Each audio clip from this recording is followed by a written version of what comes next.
G'day YouTube, my name's Lance. Welcome to Bundy Bear's Shed. Well, the weather report, 13 to 25. Last week we had a heap of rain. It wasn't just pouring for days on end, but every afternoon I'd go to work and I'd look out the window and think, oh, a little light shower or something. Then it'd be sunny. So when I'd head home from work to come up the shed to do something, every afternoon for the week it just pissed down, for a few showers. That was bloody frustrating. But anyway, didn't matter. I still got into the machine shop up the front there and did a bit, but I didn't get any film this last week. But anyway, that's just how it is. And what I've been up to is on the 1 1/4 hex bar, the 1 1/4 threaded bar, I've put 15, 16 hexes on the end of them. And so, I set that up in the vise on a couple of V blocks with clamps on them, and then I had as little stick out as I could, and I bought a 3 cutter, carbide cutter across, it was a 20mm round end mill, and I run it pretty fast and away it went. But this threaded bar, and I know it was high tensile, so it's tough stuff, but holy dooly was it tough. I had a HSS cutter and I thought I'd start off with that and run a bit of coolant, but it took the edge off it almost instantly.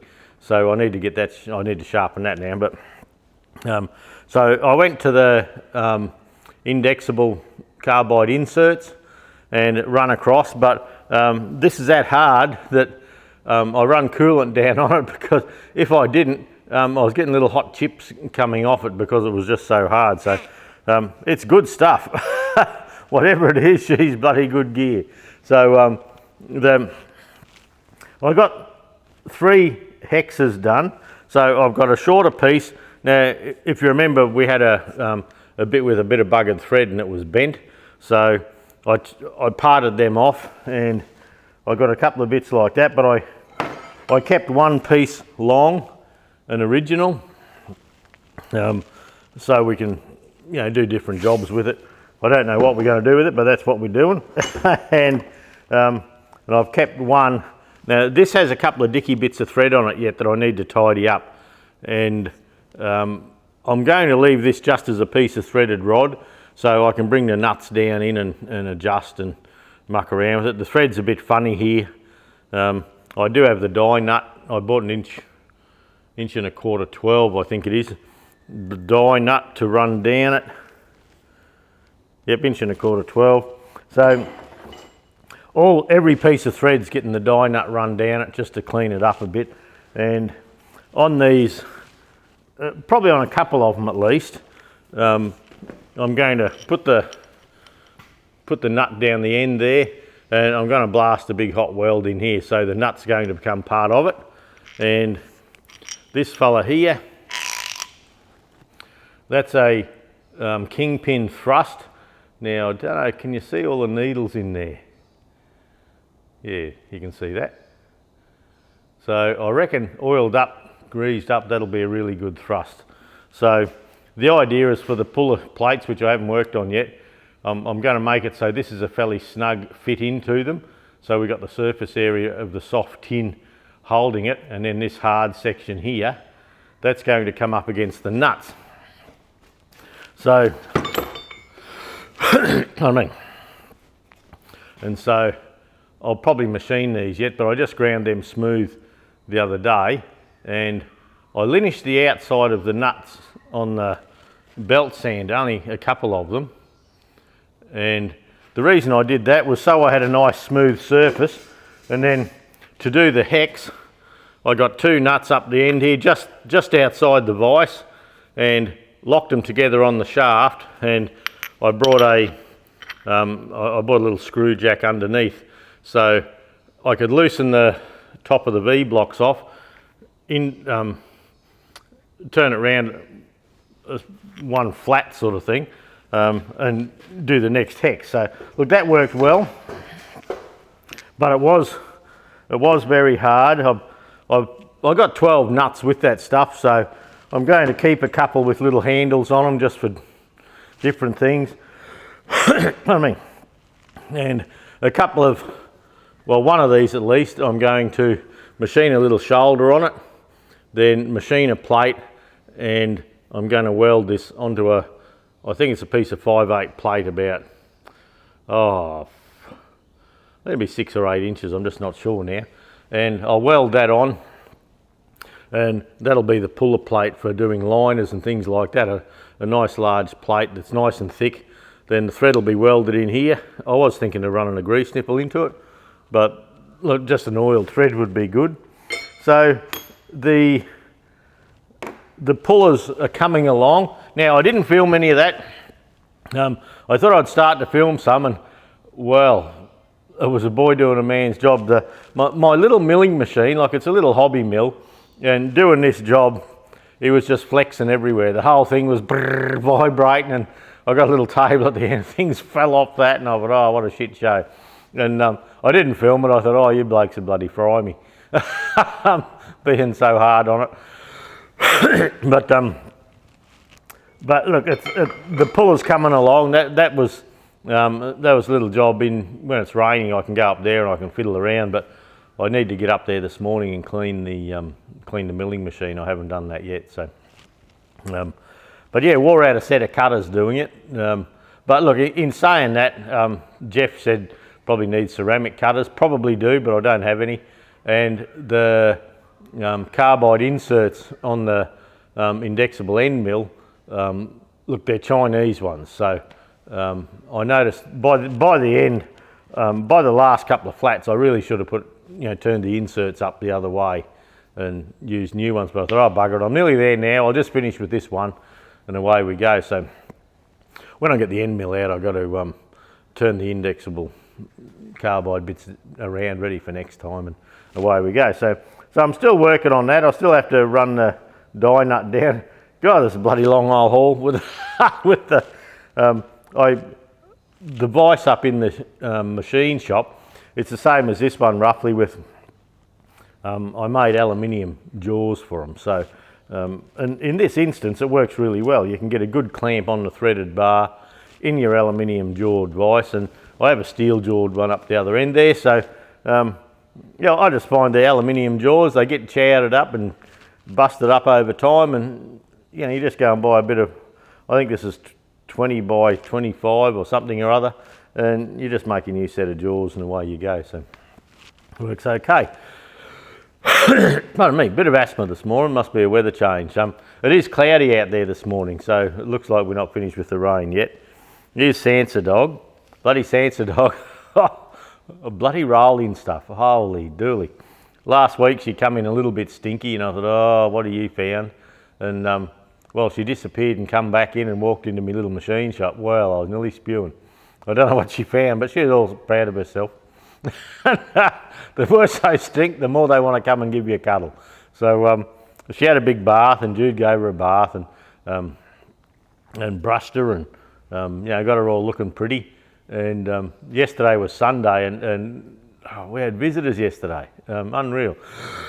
And she's sitting there getting pats and getting sooked up. Then she walked out the back somewhere, and I don't know, must have rolled in duck shit or something, come back in smelling pretty again. So bloody dogs.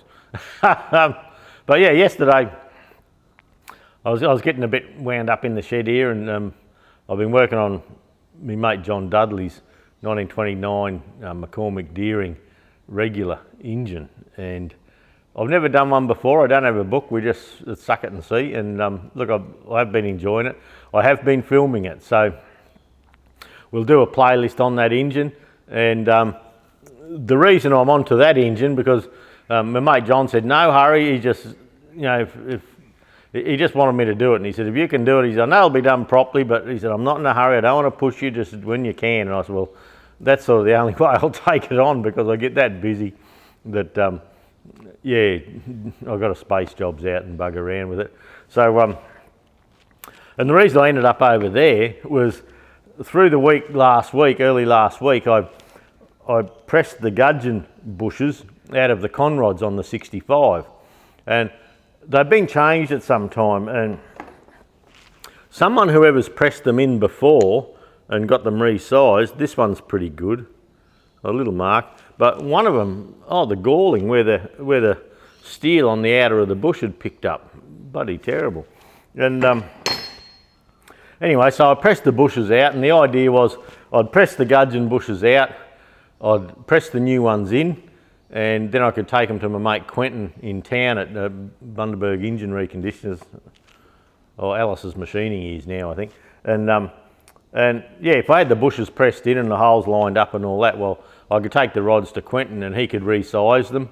And I don't know if you all know, but when you get a gudgeon bush and you fit a gudgeon bush, you must always get them reamed to size. Like, we have people ring up and say, I just bought an engine kit off you and I fitted those gudgeon bushes and the bloody things don't fit. And I was, well, they're not supposed to fit. You know, you do have to resize your rods. And the reason you do that is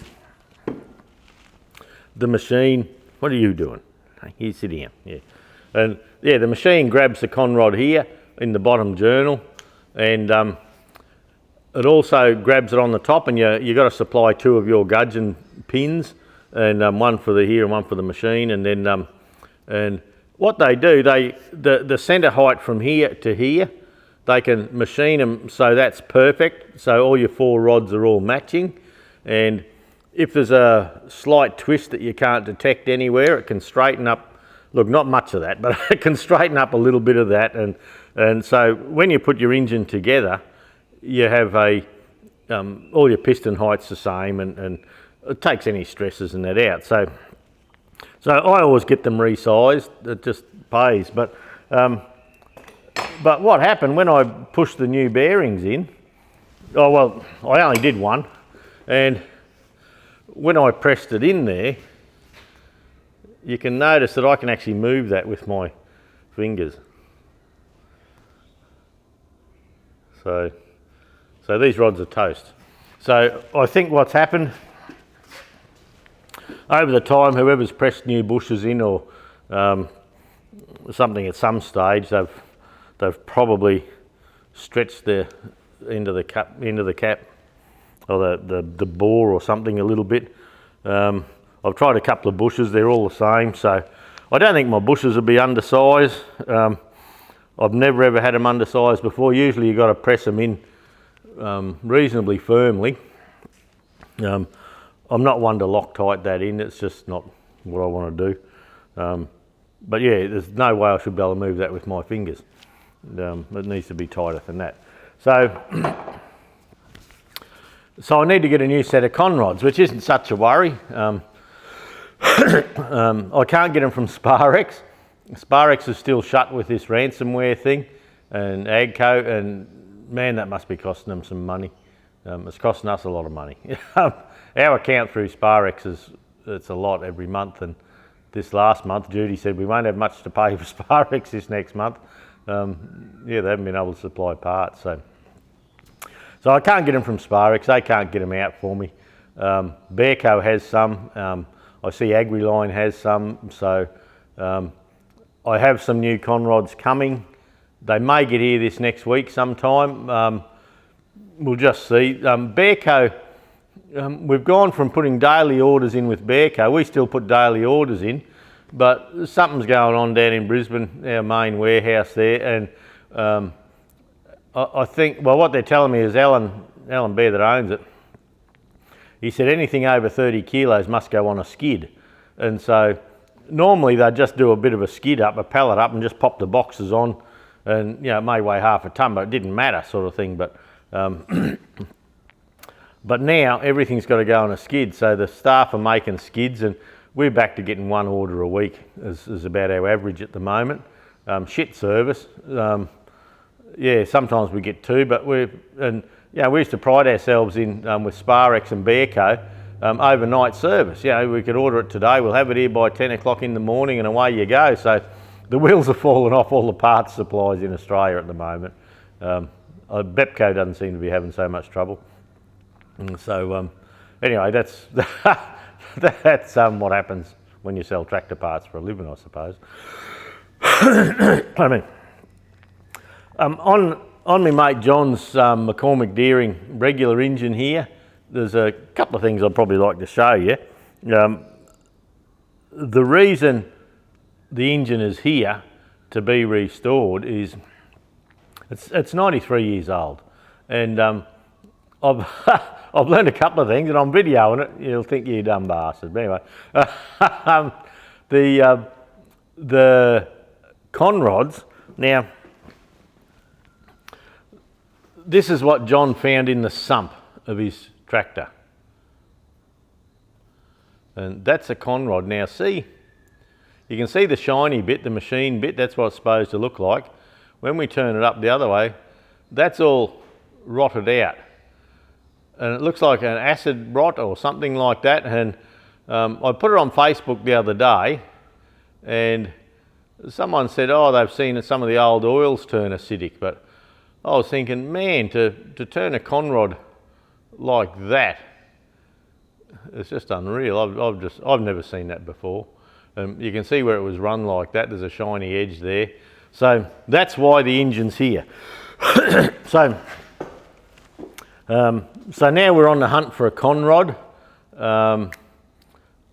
It's a McCormick Deering conrod, and John's put a post out on the Farm All Australia page looking for one, and I think Fordson House in America has some, but we just thought we'd try local. You know, if someone's got a wreck, there is a wreck in town of a 1020 McCormick Deering 1020, same engine I believe, but they went through a bit of a marriage bust up, and no one's game to touch anything.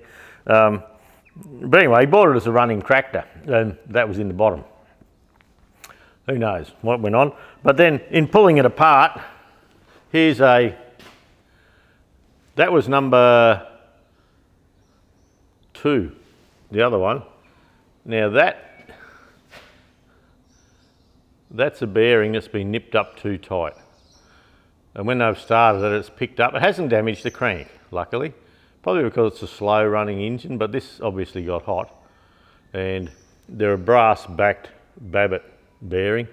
And you can notice the shims here, it's shim adjustable. So where the rod is, you have the top of the rod here, and you can actually, all these shims come in it when it's new, and as time goes by, you can put your hand in the side, and if you can feel a bit of a knock coming up there, you can pop a little shim out and nip him up, and away you go. But someone's tightened that one up too tight, so that's picked up. Hasn't damaged the crank. There is a part number on that, somewhere there. So at the moment, I've just got to finish pulling the engine down a little bit more. I've got the head off, and it must be naughty kids, I suppose, but in the water manifold on the head, where the top tank comes in from the radiator into the engine, there's a hole about so round, and it's a big hose, and they didn't have thermostats and things back then, so I pulled the water manifold off, and here's these 2 pebbles sitting in there. So, and to start with, I thought they might have been put in there as a restriction, but like someone pointed out to me on Facebook or on Instagram, if they wanted to keep an engine warm, because I thought, oh, I wonder, because they didn't have thermostats, did they chuck something down in there to restrict flow to keep it warm? Because the story was this tractor was used to start big old oil engines at vintage machinery shows, and we're sort of thinking old mate used to start it with this McCormick Deering regular tractor, and she started going knock, knock, knock one day, so he hocked her off. Who knows? That's what we're thinking. But yeah, someone pointed out that if they wanted to keep an engine warm in some of the cold climates, you just restrict the radiator, shut the shutters, or put a whole hessian bag in front or something like that, which makes sense. That's what happens in Australia here. If you want to heat something up or get something hot quickly, I do it myself. Pardon me. A little Fergie, something like that I'm playing with, I want to get it hot, I just cut a piece of cardboard the right size and bang, straight in front of the radiator, and they'll get hot for you. So anyway, so that's an interesting thing. The little dipper on the conrod, as the conrod comes around, it dips in through the sump has got your main sump, it's got an oil pump, and there's these little squirters like in a vintage Chevy engine, and it squirts oil down into these little trays, and then these come down and scoop into the tray and do that. But I am filming it, so filming it coming apart's one thing. When we put it back together, we'll be right into it, and I'll explain the whole show. I noticed the fan hub's got a seized bearing in it, and I don't know how long that's happened for. The head looks pretty good, but so I've got a couple of options on which way to go, and I mean, on the Massey Ferguson engine, well, I'm going to wait for the conrods and put the pistons in, and why I want to do that is I want to be able to show you where number one piston is when the mark on the injection pump lines up and things like that. I just want to spend a lot of time on the timing and working out how to adjust things and things like that. I do have the 65 injection pump to work through. Now that's a job I can probably do. Well, I like to do it up here so I can wash parts and blow parts off and that. And so if it's raining, that'll slow that up. But look, it doesn't matter. We're not in a rush for this. I just want to work through it and take my time. And I'm trying to put a bit of quality and not rush stuff. And so yeah, I'll wait till we get the rods, and then we'll do the rear crank seals and all the other stuff. So I don't want to put the timing gears and all that together. Well, I've got the timing gears in, but I don't want to put the timing cover on until I can put the injection pump on and show you where everything is. So I want to spend a lot of time on timing. Pardon me. Probably got sawdust down my guts. Those on the Bundy Bear Shed Instagram and Bundy Bear Shed Facebook page will notice yesterday I had the little grey Fergie out the back there, the little TEA we did up on the channel, and I had the saw bench going on the back, and I chopped a heap of wood. So there was a couple of dead trees in the bush, so I dropped them the other day, chopped them up in pieces, manageable pieces, and I run them through the saw bench. So at the end of the stew, I set the camera up and I took a few videos of putting a log or two from different angles. So I'm going to pop that on the end of the stew with the saw bench, and I'll go handheld and I'll show you. And they're so quick to use, and everyone says they're dangerous bloody thing, but I disagree a bit. You have the bed, and then the saw comes out here, then there's a bit of extra bed there. Well, I found that by using longer logs and that, you stand over here, the saw's over there, so you put him through, then you slide him along, and as you slide him along, it pops the old bit out the end, and then you whiz away you go again. But very quick. And yeah, Judy was up there. She was going through the bush, and some of the old branches and all that had broken down up in the back there, she was bringing them out, and I was putting them through. And so we've got a heap of wood for the fireplace up in the pool room where we like to sit. But we've been doing too much sitting up there. This last week in the rain, rainy nights and things like that. We can actually see across to where the Bundy show was, and we watched the fireworks. But the pair of us, we've been sitting there near the fire, having dinner out there, having a little sippy of red wine, and yeah, so we've got a TV, so we watch TV and YouTube and all that there. So I said to her, I'm going to have to give this red wine away, it's getting a bit tasty. So it does taste good. So yeah, so I had a carton of it there, so I drank the last one of them yesterday afternoon, and yeah, so I'll give that a miss now. But yeah, my mate Rocket, he come out, he went to Raglan Tractor Show on Saturday, and yesterday he come out for a report and have a look at JD's engine, because JD and Rocket and myself, we've sort of been mates for years, so he come out for an inspection.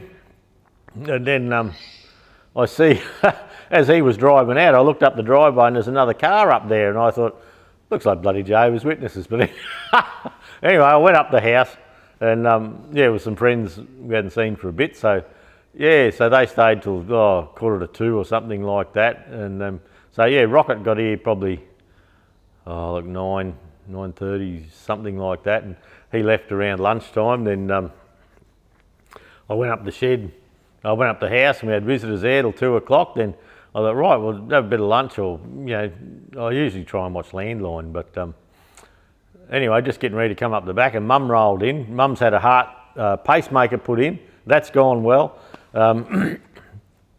Yeah, that's gone well, and she got her licence back last Thursday, so she was out for a yarn. So, yeah, I said to Judy, no wonder bloke gets nothing done. But we had visitors for 6-7 hours yesterday, and but that's nice. You know, nice that people bother. But young Freya, Freya's, look, the heart's going good. She's been having a bit of intestinal troubles, and she's put on half a kilo, 500 grams. So. Yeah, look, things are going in the right direction there, which we're certainly grateful for. Yeah, she's in the main ward, and Tim and Ellie are doing shifts and staying with her, sort of thing. So, but yeah, she's feeding. Things are going good, but you know, it always could be going better, but that's fine. So look, we're hoping things are staying as they are. She's having more positives than negatives. For a little while there, they'd have a couple of things go good, then bang, and it'd take something would go shit, and it'd take the wind out of their sails. But at the moment, it's looking positive. So let's keep our fingers crossed it stays that way. So don't know when they're coming home. Tim's got to be back at work on the 6th of June. So we're sort of hoping he can get home by then and see, because yeah, if he's got to stay down there with no wages, no nothing like that, well, puts a lot of stress on a family. So anyway, we help where we can, and that's all we can do. Yeah. So yeah, that's positive at the moment. Oh, Tim broke his phone the other day, so I don't know what happened, but anyway, broke his phone. He's got to go and get another one today, so there's more expense. So it doesn't matter. It'll all work out. So look, that's it for the stew. That's what I've been doing for the last week. I didn't get any carbies done last week. It was just one of those bloody weeks. I will today, hopefully today, the camera's going to turn around and we're going to do some more filming on pulling the 1929 regular motor apart. I've never done one. I don't know what's in there, but we're going to learn, and we might all learn together, eh? So I'll go handheld. I'll just show you a quick look at the engine in the stew. I'll show you the wood I cut, and then at the end there'll be a couple of small clips of the saw bench. So that's it. Thanks for dropping by, everybody. Stay safe. We'll catch you next week, and yeah, I'll see what I can get up to in the shed to chuck the camera towards. Well, a bit of a cloudy day here. Looks a bit savage, doesn't it? But not to worry. But yeah, through here we get a lot of pallets at work, so I've been chopping the pallets up, not on the saw bench, and we've been splitting them for kindling. So I've got some more there to do yet. But in out of the dry, there's a good dog. Hey, call you Tinkerbell, I think. You reckon? You poor, oh gee, you stink some days. Hey, she's looking out, see what's happening. And that's the wood Jude and myself cut yesterday.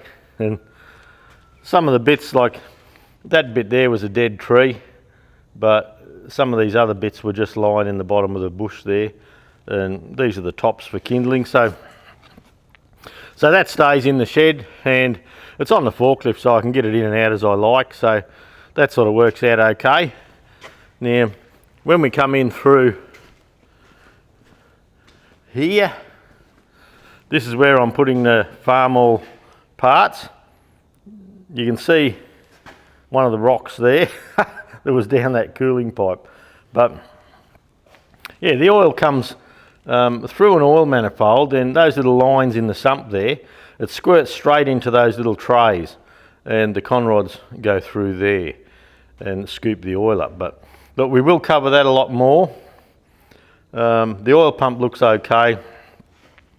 The head's got a bit of calcification in it. That's no worries though. We'll clean it best we can. I've got to get the magneto off today. John's sending the magneto down to the Maggie man in Australia here, down south. So he's getting the Maggie all done up. I've just had the end cap off there having a look. It's a bit dark. The end cap off having a look, and yeah, everything looks to be turning right. All the timing here's we were playing with that yesterday, me and Rocket, and there's a little catch there, and you can drop it down, and it drops into a little dog there, drops into that. Then you can see a little ramp here, and as the engine keeps turning, it winds up as an impulse, and bang, away she goes. So it flicks it. So when you're pulling the crank handle on the front here, yeah, that gives you your impulse for starting. So it flings that bit quicker, so it gives it the effect of winding it a lot faster. So that's okay. Now, yeah, this fan hub, that's seized, and there's a lot of movement in there. So I'd say we'll bush that all up. And there's a bit of tin in through here, and that front engine support is like a cock in a sock. So I'd say when we get the timing cover off, we'll deal with that in some way. I have to undo the screw here, pop that crank bar out, and get onto this main crankshaft nut to get the cast pulley off. So we'll have to be very careful there.